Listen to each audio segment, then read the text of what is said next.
વિદ્યાર્થી મિત્રો, હું બહેરુની સર જીબી કોમર્સ પોઈન્ટમાં આપનું હાર્દિક સ્વાગત કરું છું.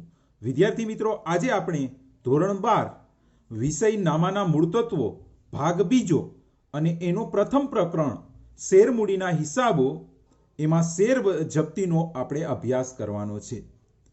હવે વિદ્યાર્થી મિત્રો, શેર જપ્તી એટલે બીજું કાંઈ નહીં કે કંપનીએ શેર બહાર પાડ્યા હોય અને અરજીની રકમ અમુક શેરહોલ્ડરો પાસેથી મળી ગઈ હોય, પરંતુ મંજૂરી કે હપ્તાની રકમ મંગાવતા એ રકમ ન મળે તો એવી રકમ જે છે એ કંપની જપ્ત કરી શકે છે. એટલે કે એવા શેર કંપની જપ્ત કરી શકે છે. તો અરજી કે મંજૂરી વખત જે રકમ ભરી હોય એ કંપની લઈ લે છે, તો એને કહેવાય છે શેર જપ્તી. હવે આપણે જોઈએ કે શેર જપ્તીની આમ નોંધ આપણે કઈ રીતે કરવાની હોય છે અને કઈ પરિસ્થિતિમાં.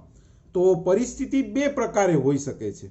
એમાં પ્રથમ પરિસ્થિતિ કે જ્યારે શેર મૂળ કિંમતે બહાર પાડ્યા હોય અથવા પ્રીમિયમથી બહાર પાડ્યા હોય અને પ્રીમિયમની રકમ પૂરેપૂરી મળી ગઈ હોય. તો અહીંયા બે વસ્તુ એક સાથે આવે છે કે મૂળ કિંમતે બહાર પાડ્યા હોય અથવા પ્રીમિયમે બહાર પાડ્યા હોય, પરંતુ પ્રીમિયમની રકમ મળી ગઈ હોય તો આપણે એમાં પ્રીમિયમની રકમ લેવાની હોતી નથી. ટૂંકમાં મૂળ કિંમત અને પ્રીમિયમથી બહાર પાડે પરંતુ પ્રીમિયમની રકમ મળી જાય તો એની આમનોંધ આપણે શીખવાની છે. એમાં પ્રીમિયમની રકમ આવશે નહીં. પ્રીમિયમની રકમ જો મળી જાય તો પ્રીમિયમની રકમ શેર જપ્તીની આમનોંધમાં આવે નહીં. શેર મૂડી ખાતે ઉધાર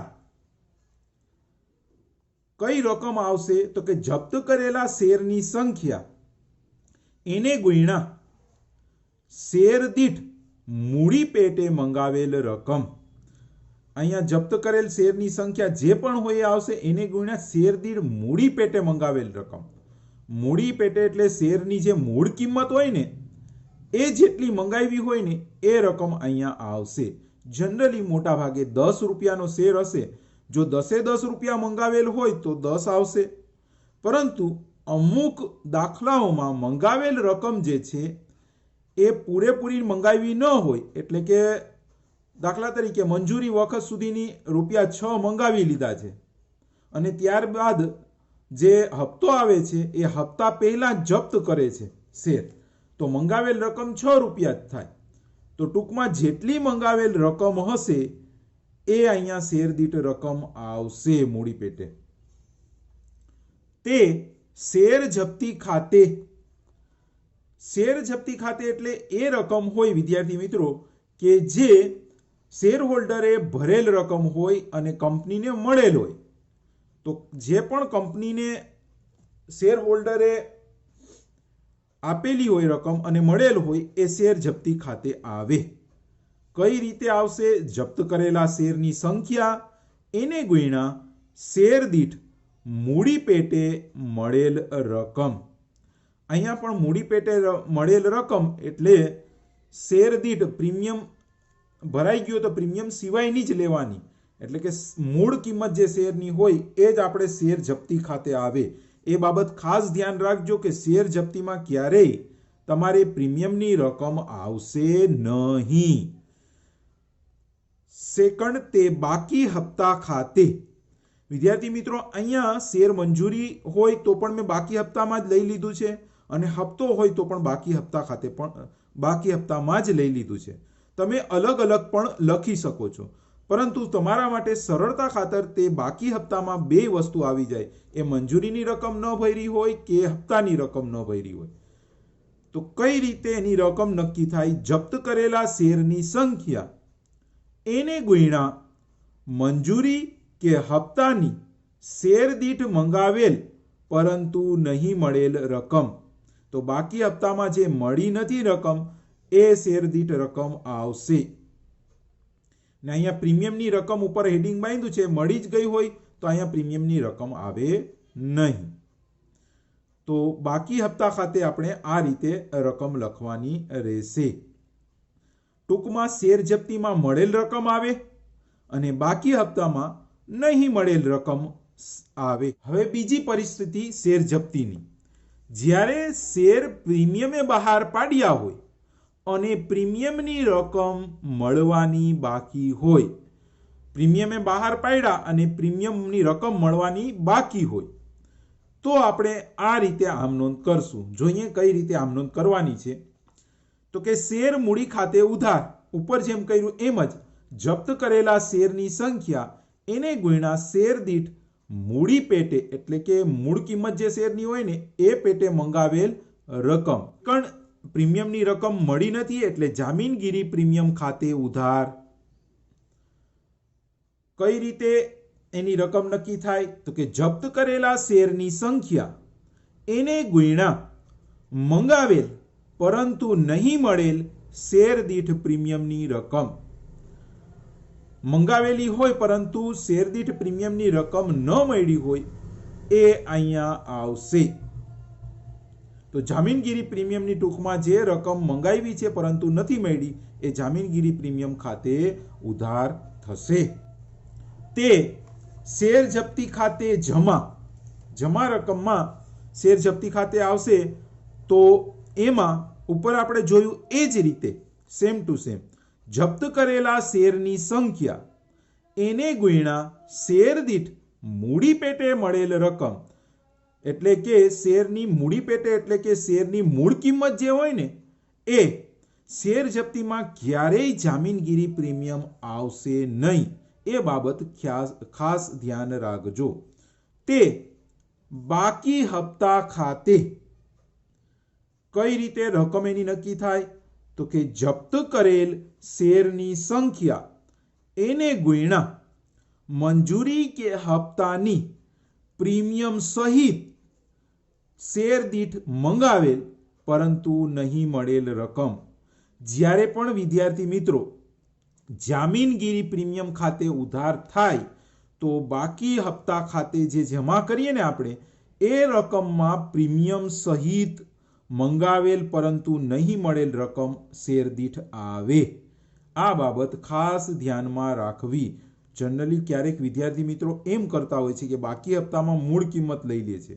ના, જો પ્રીમિયમની રકમ જામીનગીરી પ્રીમિયમની રકમ જો મળી ન હોય અને આપણે ઉપર ઉધાર કર્યું હોય આમ નોંધમાં, તો બાકી હપ્તામાં પણ પ્રીમિયમ સહિતની શેર દીઠ મંગાવેલ પરંતુ નહીં મળેલ રકમ આવશે. હવે વિદ્યાર્થી મિત્રો આપણે ઉદાહરણ 9 કરીએ કે જેમાં 4 દાખલા છે શેર જપ્તીના, જેથી કરીને આપણે શેર જપ્તીનો કોન્સેપ્ટ જે છે એ વધુ ક્લિયર આપણા માઇન્ડમાં થઈ જશે. તો આપણે સ્ટાર્ટ કરીએ ઉદાહરણ 9 કે જેમાં પહેલો દાખલો જે છે એ એની રકમ છે એમ લિમિટેડે શેર હોલ્ડર ગોવિંદના 600 ઇક્વિટી શેરના છેલ્લા હપ્તા પેટે શેર દીઠ ₹3 લેખે નહીં ભરેલ હોવાથી જપ્ત કર્યા. કંપનીએ શેર હોલ્ડર્સ પાસેથી શેરની મૂળ કિંમતના શેર દીઠ ₹10 મંગાવેલ હતા. એનો અર્થ કે ₹10 એણે પૂરેપૂરા મંગાવી લીધા છે. ગોવિંદે અરજી વખતે ₹4 શેર દીઠ અને મંજૂરી વખતે શેર દીઠ ₹3 ભરેલા હતા. તો આપણે શેર જપ્તીની આમ નોંધ કરવાની છે. અહીંયા બે વસ્તુ આપણી પાસે ક્લિયર હોવી જોઈએ. એક તો મળેલ રકમ કંપનીને અને નહીં મળેલ રકમ. તો વિદ્યાર્થી મિત્રો છેલ્લી લીટીમાં જે છે એ મળેલ રકમ છે કંપનીને, જે અરજી વખતે 4 છે અને મંજૂરી વખતે 3 છે, એટલે બંનેનું ટોટલ કરીએ એટલે ₹7 થાય. અને ઉપર આપણે શરૂઆતમાં કીધું છે કે છેલ્લા હપ્તાના 3 એટલે 7 ને 3 10 થઈ જાય, એટલે ₹3 જે શેર દીઠ ભરેલ નથી એટલે કે નહીં મળેલ રકમ છે. તો મળેલ રકમ કંપની માટે 7 છે અને નહીં મળેલ રકમ જે છે એ કંપની માટે ₹3 છે. તો એના આધારે આપણે આમ નોંધ કરશું. તારીખમાં કઈ તારીખ લખવાની નથી એટલે ખાલી એક નંબર આપી દઈએ. શેર મૂડી ખાતે ઉધાર કઈ રકમ વિદ્યાર્થી મિત્રો આવશે? તો કે જપ્ત કરેલા શેરની સંખ્યા એને ગુણ્યા શેર દીઠ મૂડી પેટે મંગાવેલ રકમ. જપ્ત કરેલ શેરની સંખ્યા છે 600, એને ગુણ્યા મૂડી પેટે મંગાવેલ રકમ જે છે એ 10 રૂપિયા પૂરેપૂરા મંગાવી લીધા છે. તો અહીંયા ઉધાર ખાનામાં રકમ આવશે 600 ગુણ્યા 10 એટલે 6000. તે જામીનગીરી પ્રીમિયમ નથી એટલે નહીં આવે, અહીંયા જામીનગીરી પ્રીમિયમ આવશે નહીં, ડાયરેક્ટ જમા આવશે રકમ. તે શેર જપ્તી ખાતે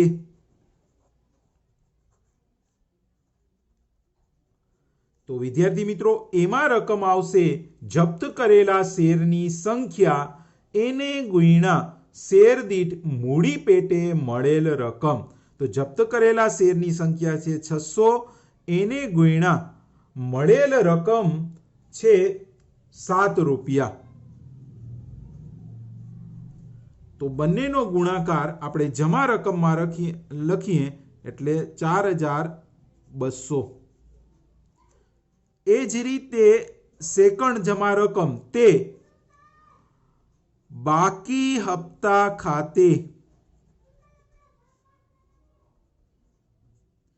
એમાં વિદ્યાર્થી મિત્રો કઈ રીતે રકમ આવશે તો કે જપ્ત કરેલા શેરની સંખ્યા એને ગુણ્યા મંજૂરી કે હપ્તાની શેર દીઠ મંગાવેલ પરંતુ નહીં મળેલ રકમ.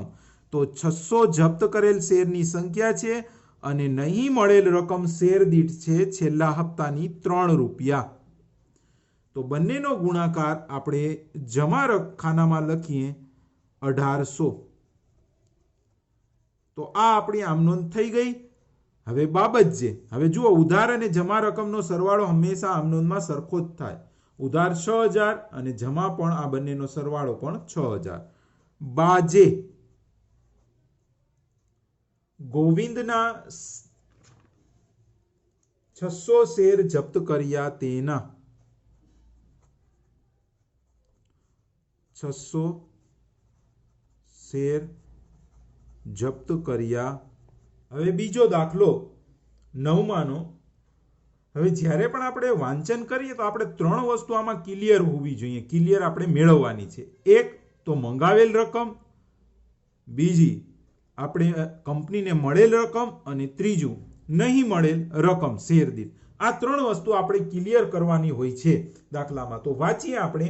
એન લિમિટેડે શ્રી પ્રેમાભાઈના 2400 ઇક્વિટી શેર દરેક ₹10 નો એક તેવા શેર પરના પ્રથમ હપ્તા પેટે શેર દીઠ ₹2 નહીં ભરેલ હોવાથી જપ્ત કર્યા. એટલે કે નહીં મળેલ રકમ જે છે એ ₹2 આવી શેર દીઠ. આગળ કહે છે કંપનીને શ્રી પ્રેમાભાઈ પાસેથી અરજી પેટે શેર દીઠ ₹3 અને મંજૂરી પેટે શેર દીઠ ₹3 મળેલ છે. એટલે કે મળેલ રકમ શેર દીઠ ₹6. હવે ત્રીજી વસ્તુ આપણને કહે છે કંપનીએ અત્યાર સુધી શેર દીઠ ₹8 મંગાવેલ છે. તો અહીંયા આપણી ત્રણેય વસ્તુ ક્લિયર થઈ ગઈ. નહીં મળેલ રકમ ₹2 છે, મળેલ રકમ છે ₹6 છે અને કુલ મંગાવેલ રકમ ₹8 છે. તો એના આધારે આપણે આમનોંધ કરીએ. શેર મૂડી ખાતે ઉધાર. અહીંયા વિદ્યાર્થી મિત્રો રકમ આવશે જપ્ત કરેલા શેરની સંખ્યા એને ગુણ્યા શેર દીઠ મૂડી પેટે મંગાવેલ રકમ. તો જપ્ત કરેલા શેરની સંખ્યા 2400 છે, એને ગુણ્યા મંગાવેલ રકમ છે ₹8. બંનેનો ગુણાકાર ઉધાર ખાનામાં 19200. તે જમા રકમ અહીંથી સ્ટાર્ટ થશે. શેર જપ્તી ખાતે.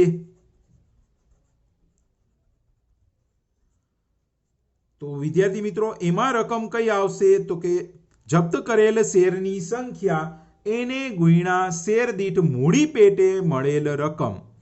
તો જપ્ત કરેલ શેરની સંખ્યા છે 2400, એને ગુણ્યા નહીં મળેલ રકમ જે છે એ ₹6 છે. તો 2400 ગુણ્યા 6 जमा रकममां आवशे 14,400 બંનેનો ગુણાકાર અને તે બાકી હપ્તા ખાતે એમાં વિદ્યાર્થી મિત્રો કઈ રકમ આવશે તો કે જપ્ત કરેલ શેરની સંખ્યા એને ગુણ્યા મંજૂરી કે હપ્તાની શેર દીઠ મંગાવેલ પરંતુ નહીં મળેલ રકમ, ટૂંકમાં નહીં મળેલ રકમ. તો જપ્ત કરેલા શેરની સંખ્યા 2400 એને ગુણ્યા નહીં મળેલ રકમ કંપનીને છે 2 રૂપિયા. તો 2400 ગુણ્યા 2 એનો ટોટલ બંનેનો ગુણાકારનો જમાખાનામાં 4800. તો અહીંયા આપણી આમ નોંધ કમ્પ્લીટ થઈ. ઉધાર 19200 અને જમા પણ બંનેનો સરવાળો 19200 થયો. હવે બાબત જે વ્યવહારની ટૂંકી વિગત. પ્રેમાભાઈએ 2400 શેર પર પ્રથમ હપ્તાના નાણાં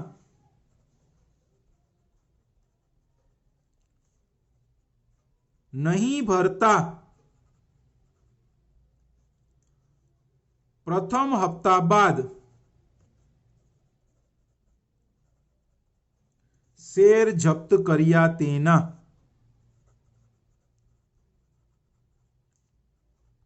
नवमो त्रीजो दाखलो क्यू लिमिटेडे शेर होल्डर्स पासेथी जामीनगीरी प्रीमियमना शेर दीठ ₹12 साथे कुल 22 રૂપિયા મંગાવેલ હતા.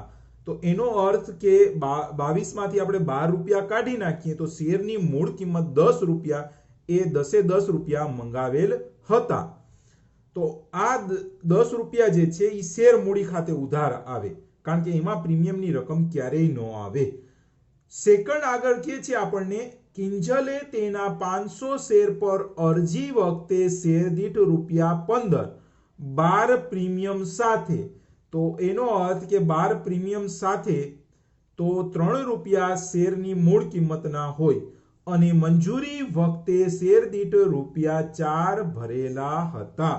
તો ભરેલ એટલે કે કંપનીને મળેલ રકમ તો એમાંથી 3 રૂપિયા અરજી વખતના અને મંજૂરી વખતના 4 टोटल 7 રૂપિયા કંપનીને મળેલ છે અને પ્રીમિયમની રકમ અહીંયા ભરાઈ ગઈ છે એટલે કોઈ પણ જગ્યાએ પ્રીમિયમની રકમ શેર દીઠ નહીં આવે.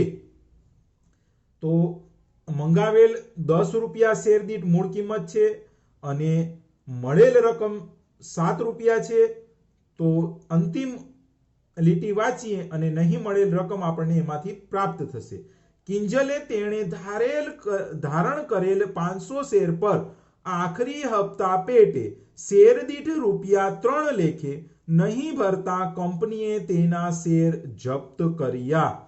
કંપનીના ચોપડે શેર જપ્તીની આમ નોંધ પસાર કરો. તો વિદ્યાર્થી મિત્રો નહીં મળેલ રકમ શેર દીઠ ₹3 છે. ત્રણેય વસ્તુ આપણી પાસે ક્લિયર થઈ ગઈ. નોંધ કરીએ વિદ્યાર્થી મિત્રો. શેર મૂડી ખાતે ઉધાર. તો વિદ્યાર્થી મિત્રો અહીંયા કઈ રકમ આવશે તો કે જપ્ત કરેલા શેરની સંખ્યા એને ગુણ્યા શેર દીઠ મૂડી પેટે મંગાવેલ રકમ. જપ્ત કરેલા શેરની સંખ્યા છે 500. જપ્ત કરેલા શેરની સંખ્યા છે 500 એને ગુણ્યા શેર દીઠ મૂડી પેટે મંગાવેલ રકમ 10 રૂપિયા છે. વિદ્યાર્થી મિત્રો શેર મૂડી ખાતે ક્યારેય પણ જામીનગીરી પ્રીમિયમની રકમ નહીં આવે. એ પ્રીમિયમની રકમ મળી હોય કે ન મળી હોય અહીંયા શેર દીઠ મૂળ કિંમત જે મંગાવેલ છે એ જ આવે. ટોટલ 22 રૂપિયા મંગાવેલ હતા એમાંથી 12 રૂપિયા પ્રીમિયમના હતા એટલે 10 રૂપિયાની મૂળ કિંમત જે છે એ પણ મંગાવેલ છે એટલે 10 રૂપિયા મંગાવેલ છે એટલે અહીંયા 500 ગુણ્યા 10 આપણે કર્યા. અહીંયા પ્રીમિયમની રકમ ક્યારેય નહીં આવે. બંનેનો ગુણાકાર ઉધાર ખાનામાં લખીએ 5000. તે શેર જપ્તી ખાતે. તો વિદ્યાર્થી મિત્રો જપ્તી ખાતે કઈ રકમ આવે તો કે જપ્ત કરેલા શેરની સંખ્યા એને ગુણ્યા શેર દીઠ મૂળ. મૂડી પેટે મળેલ રકમ. વિદ્યાર્થી મિત્રો, જપ્ત કરેલા શેરની સંખ્યા 500 છે, એને ગુણ્યા શેર દીઠ મળેલ રકમ. તો શેર દીઠ મળેલ રકમ 7 રૂપિયા છે. એમાં પણ વિદ્યાર્થી મિત્રો યાદ રાખજો, પ્રીમિયમ મળ્યું હોય કે ન મળ્યું હોય, શેર જપ્તી ખાતે ક્યારેય પણ પ્રીમિયમની રકમ આવશે નહીં. અહીંયા મૂળ રકમ જ આવે શેરની, એ પણ મળેલ રકમ. તો મૂળ રકમ 10 રૂપિયામાંથી 7 રૂપિયા મળેલ છે, એટલે 500 ગુણ્યા 7 બંનેનો ગુણાકાર કરતા જમાખાનામાં રકમ આવશે 3500 અને તે બાકી હપ્તા ખાતે જમા. તો એમાં વિદ્યાર્થી મિત્રો જપ્ત કરેલા શેરની સંખ્યા ગુણ્યા મંજૂરી કે હપ્તાની શેર દીઠ મંગાવેલ પરંતુ નહીં મળેલ રકમ. જપ્ત કરેલ શેરની સંખ્યા 500 છે અને નહીં મળેલ શેર દીઠ રકમ છે 3 રૂપિયા. તો બંનેનો ગુણાકાર 1500 રૂપિયા આપણે જમાખાનામાં લખશું. હવે વિદ્યાર્થી મિત્રો જુઓ, ઉધાર 5000 અને જમા પણ બંનેનો સરવાળો 5000 થશે. હવે વિદ્યાર્થી મિત્રો આમાં બીજી હું તમને ટ્રીક આપું કે જો તમને શેર જપ્તી કે બાકી હપ્તામાંથી કોઈ એક રકમ મળી જાય તો બીજી રકમમાં ગણતરી કરવાની પણ જરૂર રહેતી નથી. કારણ કે જો શેર જપ્તી ખાતે 3500 આપણને મળી ગયા તો 5000 માંથી 3500 આપણે બાદ કરીએ તો આ 1500 રૂપિયા આવશે, જે બાકી હપ્તા ખાતે જ હશે. તો આ રીતે પણ તમે કરી શકો છો. હવે બાબત જે વ્યવહારની ટૂંકી વિગત, કિંજલે આખરી હપ્તાની રકમ ન ભરતા તેના શેર જપ્ત કર્યા.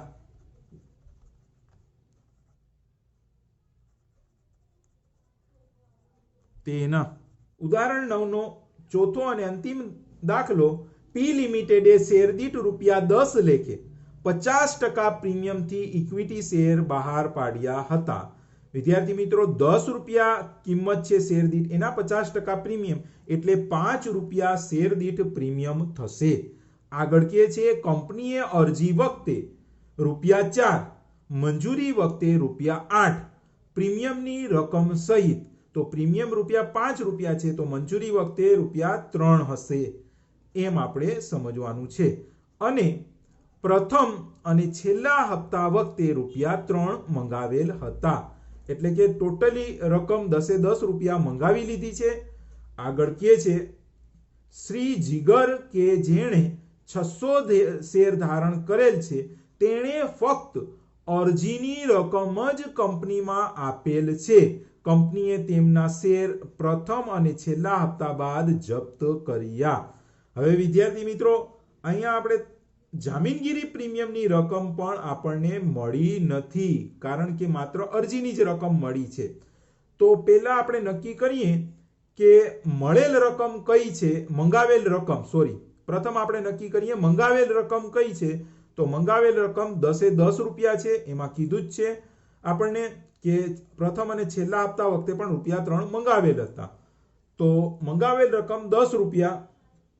પછી મળેલ રકમ જે આપણે શેર જપ્તી ખાતે લઈ જઈએ છીએ, તો મળેલ રકમ જે છે એ માત્ર ને માત્ર અરજીની જ રકમ મળી છે, એટલે ₹4 મળેલ રકમ છે.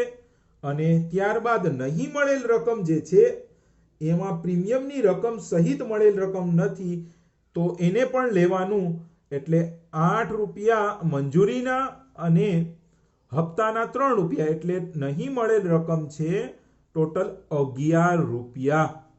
તો હવે વિદ્યાર્થી મિત્રો આપણે એની આમનોંધ કરીએ. શેર મૂડી ખાતે ઉધાર કઈ રકમ વિદ્યાર્થી મિત્રો આવશે? તો કે જપ્ત કરેલા શેરની સંખ્યા ગુણ્યા શેર દીઠ મૂડી પેટે મંગાવેલ રકમ. તો જપ્ત કરેલા શેરની સંખ્યા છે 600, એને ગુણ્યા શેર દીઠ મૂડી પેટે મંગાવેલ રકમ છે ₹10. તો બંનેનો ગુણાકાર ઉધાર ખાનામાં ₹6000. હવે જામીનગીરી પ્રીમિયમની વિદ્યાર્થી મિત્રો અહીંયા રકમ મળી નથી, માટે આપણે જામીનગીરી પ્રીમિયમ ખાતે પણ ઉધાર કરવું પડશે. તો જામીનગીરી પ્રીમિયમ ખાતે ઉધાર, એમાં કઈ રકમ આવશે? તો વિદ્યાર્થી મિત્રો જપ્ત કરેલ શેરની સંખ્યા એને ગુણ્યા મંગાવેલ પરંતુ નહીં મળેલ શેર દીઠ પ્રીમિયમની રકમ. તો 600 જપ્ત કરેલ શેરની સંખ્યા છે અને પ્રીમિયમની રકમ 5 જે મળેલ મંગાવેલ છે પરંતુ મળેલ નથી. તો 600 ગુણ્યા 5, ઉધારખાનામાં રકમ આવશે 3000. તે જમા રકમ શેર જપ્તી ખાતે. તો વિદ્યાર્થી મિત્રો એમાં વિદ્યાર્થી મિત્રો કઈ રકમ આવશે? તો કે જપ્ત કરેલા શેરની સંખ્યા ગુણ્યા શેર દીઠ મૂડી પેટે મળેલ રકમ. તો જપ્ત કરેલ શેરની સંખ્યા છે 600, એને ગુણ્યા મૂડી પેટે મળેલ રકમ શેર દીઠ છે 4 રૂપિયા, જે માત્ર અરજીના જ ભરેલા હતા. તો 600 ગુણ્યા 4, જમાખાનામાં રકમ આવશે 2400. અને તે બાકી હપ્તા ખાતે. અહીંયા વિદ્યાર્થી મિત્રો મંજૂરી અને હપ્તાની બંનેની રકમ મળી નથી, તો મેં ટૂંકમાં લખવું હોય તે બાકી હપ્તા ખાતે તો પણ લખી શકો છો, અને બંનેને અલગ અલગ એટલે કે શેર મંજૂરી ખાતે અને આખરી અને અંતિમ હપ્તા ખાતે એમ અલગ અલગ લખવું હોય તો પણ ચાલે, પરંતુ વધુ સરળ તમારા માટે આ જ રહેશે, કારણ કે બંને એકમાં આવી જશે. તે બાકી હપ્તા ખાતે જમા. અહીંયા વિદ્યાર્થી મિત્રો બંને ટ્રીકથી હું તમને કરાવીશ કે જુઓ ઉધાર રકમ કેટલી છે? 6 વત્તા 3000 એટલે કે 9000 ટોટલ. હવે શેર જપ્તી ખાતે 2400 રૂપિયા આવી ગયા છે, તો 9000 માંથી આપણે 2400 બાદ કરીએ તો બાકી હપ્તા ખાતે એટલી જ રકમ મળશે. એટલે બાકી કરતા બાકી હપ્તા ખાતે મળશે 6600. હવે આપણે એની કી મેળવીએ કે જે આપણે 6600 કર્યું છે એ ખરેખર એટલા જ આવે. તો વિદ્યાર્થી મિત્રો જુઓ બાકી હપ્તા ખાતે કઈ રકમ આવે? જ્યારે કે જામીનગીરી પ્રીમિયમ હોય ઉધાર, ત્યારે બાકી હપ્તા ખાતે જપ્ત કરેલ શેરની સંખ્યા એને ગુણ્યા મંજૂરી કે હપ્તાની પ્રીમિયમ સહિત શેર દીઠ મંગાવેલ રકમ પરંતુ નહીં મળેલ રકમ. એટલે કે પ્રીમિયમ સહિતની રકમ જે મંગાવી હોય અને નહીં મળેલ હોય એ સહિતની શેર દીઠ રકમ આવશે. જપ્ત કરેલ શેરની સંખ્યા છે 600, એને ગુણ્યા નહીં મળેલ રકમ પ્રીમિયમ સહિતની છે 11 રૂપિયા. તો 11 ગુણ્યા 600 બરાબર 6600. તો આમ બંને રીતે તમે કરી શકો છો. બાબત જે શ્રી જીગરે 600 શેર પર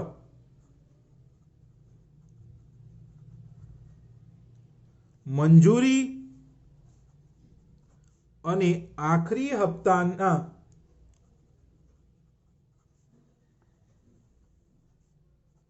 નાણાં નહીં ભરતા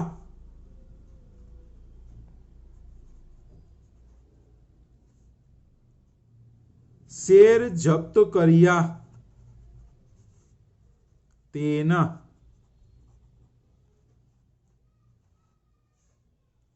તો આ થઈ આપણી કમ્પ્લીટ આમ નોંધ. તો આશા રાખું છું કે વિદ્યાર્થી મિત્રો તમને શેર જપ્તીની આમ નોંધ સંપૂર્ણપણે સમજાઈ ગઈ હશે, અને કંઈક એને લગતે કંઈક પ્રશ્નો હોય તો તમે કોમેન્ટ બોક્સમાં લખી શકો છો.